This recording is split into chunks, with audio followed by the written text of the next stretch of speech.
नमस्कार मंडळी, श्री स्वामी समर्थ. स्वागत आहे तुमचं माझ्या यूट्यूब चॅनलवरती. आजचा दिवस तुम्हा सर्वांना खूप छान सुखाचा समाधानाचा जाऊ देत हीच मी स्वामींच्या चरणी प्रार्थना करते आणि आजच्या या नवीन व्हिडिओला सुरुवात करते.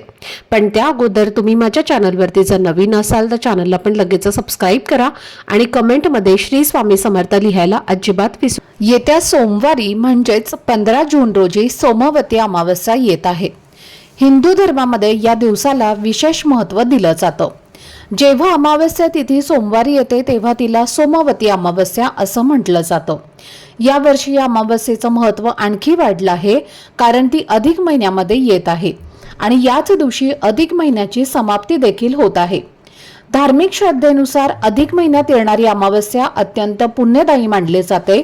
अधिक महिना साधारणपणे 3 वर्षांनी एकदा येतो आणि त्यामुळे या काळात येणारी सोमवती अमावस्या देखील विशेष मानली जाते. अनेक भक्त या दिवशी देवपूजा, जप, दानधर्म आणि पूर्वजांच्या स्मरणासाठी विविध धार्मिक कार्य करतात. यंदाच्या अमावस्येची तिथी 14 जून रोजी दुपारी सुरू होऊन 15 जूनच्या सकाळपर्यंत राहणार आहे. उदय तिथीप्रमाणे सोमवती अमावस्या 15 जून रोजी पाळली जाणार आहे. धार्मिक मान्यतेनुसार हा दिवस भगवान शिव, माता पार्वती आणि भगवान विष्णू यांच्या पूजेसाठी अत्यंत शुभ मानला जातो. तसेच पूर्वजांच्या स्मरणासाठी आणि त्यांच्या आशीर्वादासाठी हा दिवस महत्त्वाचा मानला जातो. या दिवशी अनेक महिला आपल्या कुटुंबाच्या सुख समृद्धीसाठी आणि पतीच्या दीर्घायुष्यासाठी उपवास करतात. पिंपळाच्या वृक्षाची पूजा करून त्याला प्रदक्षिणा घालण्याची देखील परंपरा आहे. याशिवाय पवित्र नदीमध्ये स्नान, दान धर्म आणि दीपदान यांना विशेष महत्त्व दिलं जातं. असं म्हटलं जातं की श्रद्धेने केलेले दीपदान मनाला सकारात्मक ऊर्जा देते आणि घरामध्ये आनंद, समाधान आणि मंगल वातावरण निर्माण करते. म्हणूनच या पवित्र दिवशी तुम्ही मोठे धार्मिक विधी करू शकत नसाल तरीही श्रद्धेने एक दिवा लावून प्रार्थना जरूर करा. आता हा दिवा नेमका कुठे लावायचा, कोणत्या दिशेला लावायचा आणि त्यामागील धार्मिक महत्त्व काय आहे याबद्दलची सविस्तर माहिती आजच्या व्हिडिओमध्ये मी तुमच्यासोबत शेअर करणार आहे.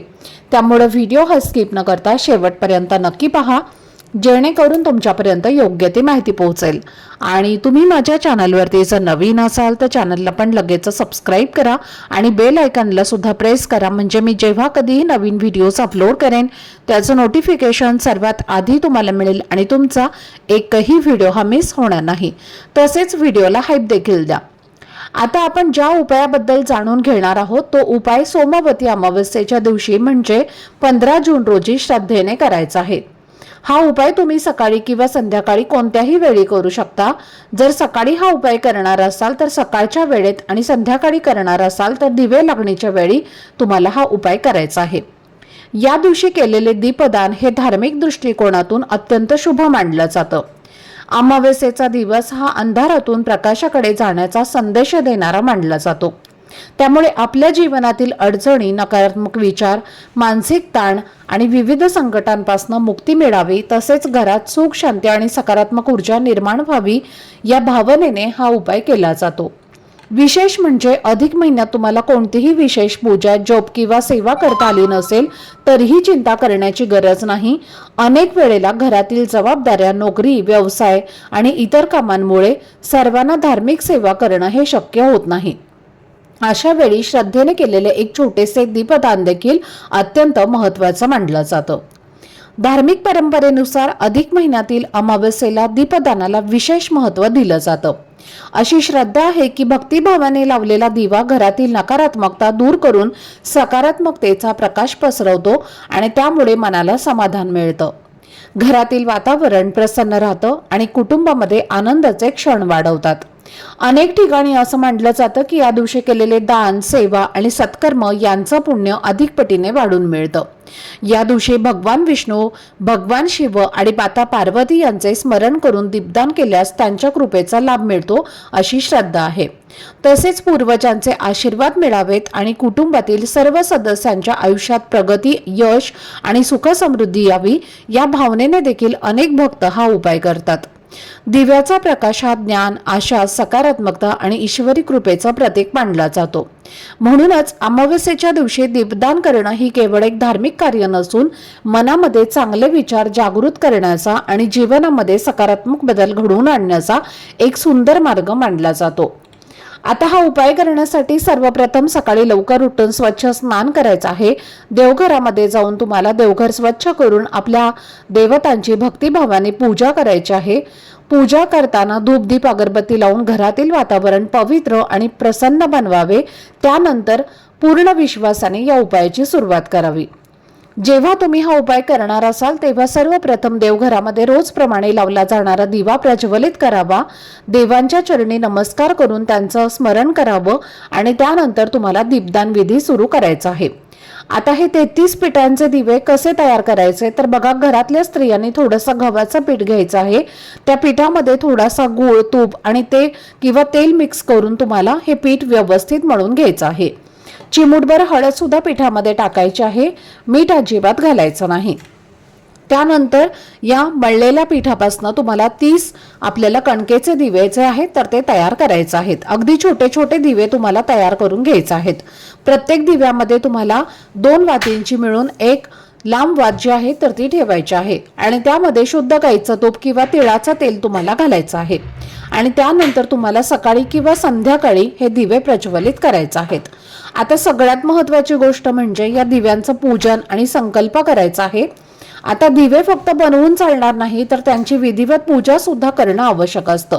त्यासाठी काय करायचं आहे, एका मोठ्या ताटामध्ये 33 दिवे व्यवस्थित मांडून घ्यायचे आहेत आणि त्यानंतर प्रत्येक दिव्याला व्यवस्थित हळद, कुंकू, अक्षदा, फूल अर्पण करायचं आहे आणि हे सगळं काही करत असताना देवांचं नामस्मरण सुद्धा करायचं आहे. मग तुम्ही ओम नमो भगवते वासुदेवाय नमः या मंत्राचा जप करू शकता. आता दिवे प्रज्वलित केल्यानंतर डोळे बंद करून आपल्या कुटुंबाच्या कल्याणासाठी, कुटुंबाच्या प्रगतीसाठी आणि आपल्या घरामध्ये सुख समृद्धी ऐश्वर्य नांदण्यासाठी, पितरांच्या मुक्तीसाठी आज मी हे 33 दिव्यांचं दीपदान करत आहे अशी प्रार्थना तुम्हाला करायची आहे. आता हे 33 दिवे तुम्ही तुमच्या देवघरासमोर प्रज्वलित केल्यानंतर आपल्या शास्त्रात असे 3 मार्ग सांगितले आहेत जे तुम्हाला खूप जास्त सोपे पडतील. तर तुम्ही सगळ्यात पहिला मार्ग म्हणजे आपण या दिव्यांचं दीपदान आपल्या घरीच पाण्याच्या ठिकाणी करू शकता. जर तुमच्या घराजवळ वाहती नदी असेल किंवा तुमच्या घरात जो पिण्याचा माठ असेल किंवा जो पाणी पिण्याचा हंडा असेल, फिल्टर असेल किंवा जे काही भांडं असेल तर तिथे तुम्ही हे दीपदान करू शकता. या अधिक महिन्यातील अमावस्येच्या दिवशी पाण्याच्या ठिकाणी जाऊन हे दीपदान करणं अत्यंत सर्वश्रेष्ठ मानलं जातं. किंवा हे 33 दिव्यांचं दीपदान तुम्ही एखाद्या गरीब व्यक्तीला सुद्धा देऊ शकता. सोबतच तुम्ही त्याला दक्षिणा नारळ सुद्धा द्यावं. अधिक महिन्यात हे दान केल्याने अनेक पटींनी पुण्य आपल्याला प्राप्त होतं असं म्हटलं जातं. किंवा मग तुमच्या घराजवळ एखादं मंदिर असेल, देवीचं असेल, देवतेचं असेल, कुठल्याही प्रकारचं मंदिर असेल तर तिथे जाऊन सुद्धा तुम्ही हे 33 दिव्यांचं दीपदान करू शकता. किंवा तुमच्या देवघरामध्येच तुम्ही हे दीपदान केलं तरी सुद्धा चालतं. किंवा तुळशीपाशी सुद्धा हे 33 दिव्यांचं दीपदान तुम्ही करू शकता. तर हा सगळ्यात महत्त्वाचा आणि पहिला उपाय तुम्हाला अधिक महिन्यातील सोमवती अमावस्येला करायचाच आहे. जरी तुम्ही अधिक महिन्यामध्ये 33 दिव्यांचं दीपदान केलं असेल तरीही तुम्हाला या अमावस्येला हे दीपदान करायचंच आहे, कारण हा दिवस खूप महत्त्वाचा असतो. त्याचबरोबर या अधिक महिन्यातील अमावस्येच्या दिवशी संध्याकाळी दक्षिण दिशेला म्हणजे दक्षिण कोपऱ्यामध्ये एक तेलाचा दिवा नक्की लावा.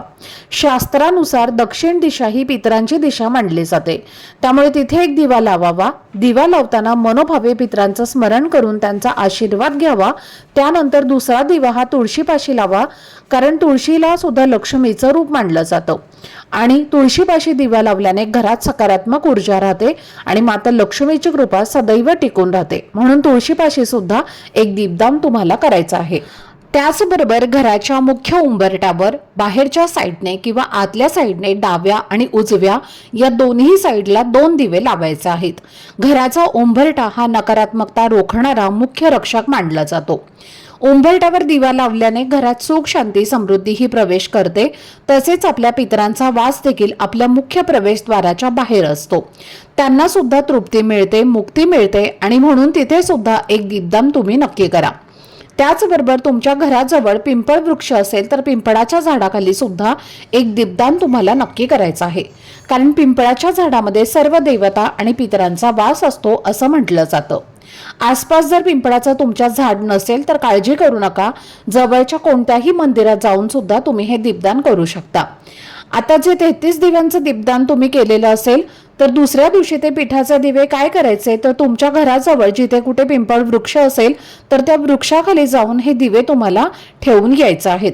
तिथे असणारे पक्षी, मुंग्या, कीटक, गायी किंवा इतर प्राणी जे आहेत तर ते येऊन खाऊन जातात आणि त्यामुळे दीपदानाचं आणि अन्नदानाचं पुण्य जे आहे तर ते आपल्याला मिळत असते। तर अशा पद्धतीने आपल्याला हा उपाय जो आहे तर तो अधिक मासातील सोमवती अमावस्येला करायचा आहे। 33 दिव्यांचं दीपदान तुम्ही वेगळं करायचं आहे आणि त्यानंतर मी तुम्हाला जे काही 5 दीपदान सांगितले आहेत 5 ठिकाणी ते तुम्हाला वेगळे करायचे आहेत। तर हे दोन्ही उपाय तुम्ही सकाळी किंवा संध्याकाळी करू शकता। तर ही अत्यंत महत्त्वाची माहिती मला तुमच्यापर्यंत शेअर करायची होती। आजचा हा व्हिडिओ जर तुम्हाला आवडला असेल, माहितीपूर्ण वाटला असेल तर व्हिडिओला लाईक करा, चॅनलवरती नवीन असाल तर चॅनलला सबस्क्राईब करा आणि हा व्हिडिओ आपल्या मित्रपरिवारासोबत जास्तीत जास्त शेअर करा। चला तर मग भेटूया पुढच्या व्हिडिओमध्ये, तोपर्यंत सर्वांना धन्यवाद। श्री स्वामी समर्थ।